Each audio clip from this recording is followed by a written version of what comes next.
Bismillahirrahmanirrahim. Assalamualaikum warahmatullahi wabarakatuh. Salam kedaulatan rakyat. Halo sahabat, bersama saya Zul Syafi'i di Saiful Zaman Channel. Holy Wings sedang menjadi perbincangan, sedang menjadi buah bibir setelah melakukan promosi minuman alkohol gratis setiap Kamis untuk mereka yang bernama Muhammad dan Maria. Kasus ini ramai diperbincangkan publik sampai akhirnya viral di media sosial. Ya, tentu saja, berbagai tanggapan dan respon pun akhirnya bermunculan. Seperti diberitakan, 6 orang staf Holy Wings sudah ditetapkan sebagai tersangka dalam kasus promosi tersebut. Mereka dijerat pasal berlapis, yakni pasal 14 ayat 1 dan ayat 2 Undang-Undang Republik Indonesia nomor 1 tahun 46. Dan juga pasal 156 atau pasal 156A KUHP. Berbicara soal Holy Wings, kabarnya Holy Wings ini adalah bisnis yang menaungi beer house, lounge, dan juga klub malam.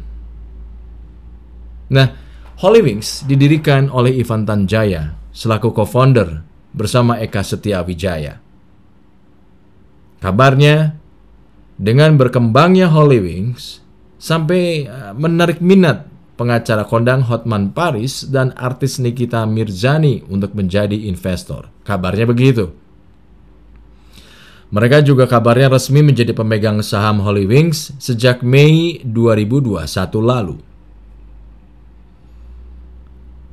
Peristiwa Holy Wings adalah peristiwa penghinaan. Iya, penghinaan.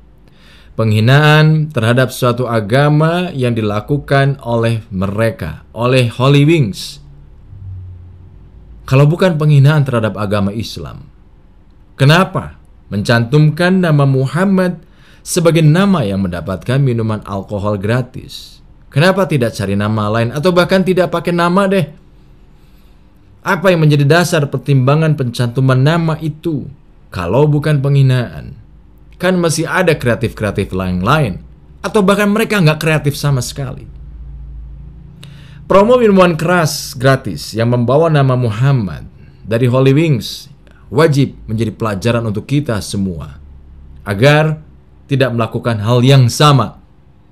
Wajib menjadi perhatian pemerintah dan aparat penegak hukum bahwa kasus seperti Holy Wings ke depannya perlu tindakan yang lebih tegas. Ya, memang aparat penegak hukum sudah menetapkan tersangka di kasus ini.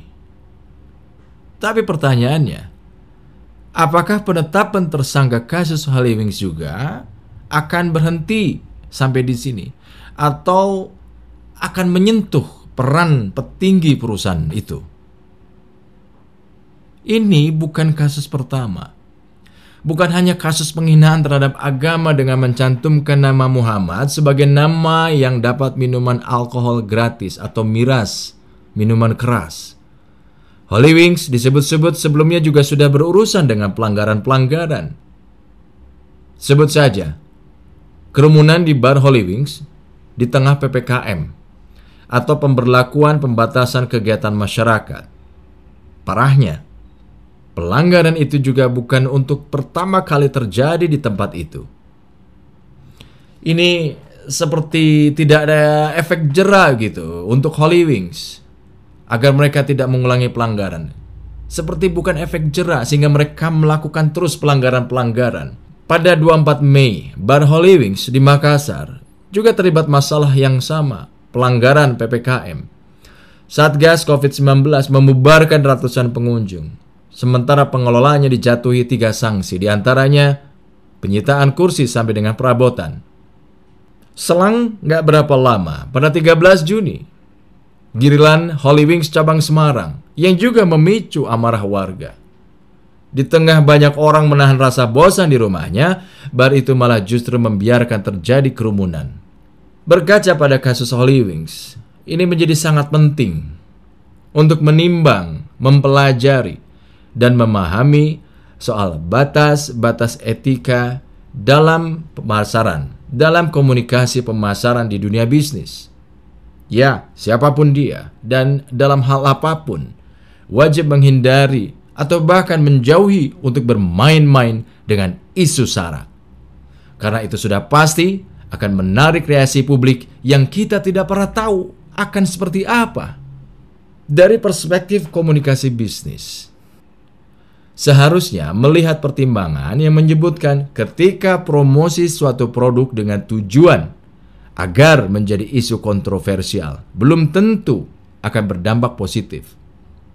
Justru seringkali malah jadi kontraproduktif dan merugikan pihak lain. Ini jadi tidak elok ya, ketika menghubungkan nama atau identitas suatu agama dan suku tertentu, sehingga ini memicu kegaduhan.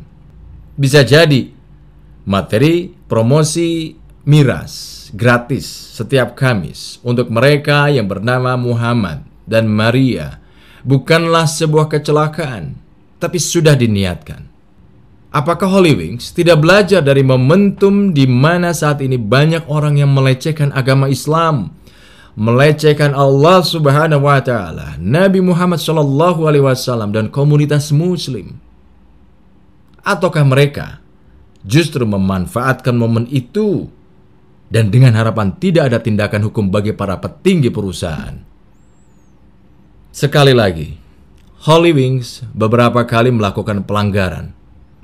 Mulai dari pelanggaran PPKM sampai yang terbaru, penghinaan terhadap nama yang disucikan oleh umat Islam. Holy Wings kabarnya berizin sebuah restoran rumah makan. Tetapi pada operasionalnya bukan itu saja. Apakah benar seperti itu? Kalau memang benar seperti itu, berarti harus ada tindakan tegas dari pemimpin setempat. Apakah itu di Makassar, ataukah itu di Semarang, dan bahkan di Jakarta. Karena apa? Karena sudah menyalahi izin yang didapatkannya. Dan ketika ini terjadi di Jakarta, tentu ini menjadi ujian bagi seorang Anies Baswedan. Bagaimana penilaian yang proporsional serta ketegasan dalam menegakkan aturan. Memang kita juga tidak bisa melihat hanya dari satu sisi saja. Kita harus melihatnya secara holistik dalam sebuah permasalahan. Karena hal yang paling mendasar dalam menyelesaikan sebuah masalah adalah cara kita melihat masalahnya itu sendiri.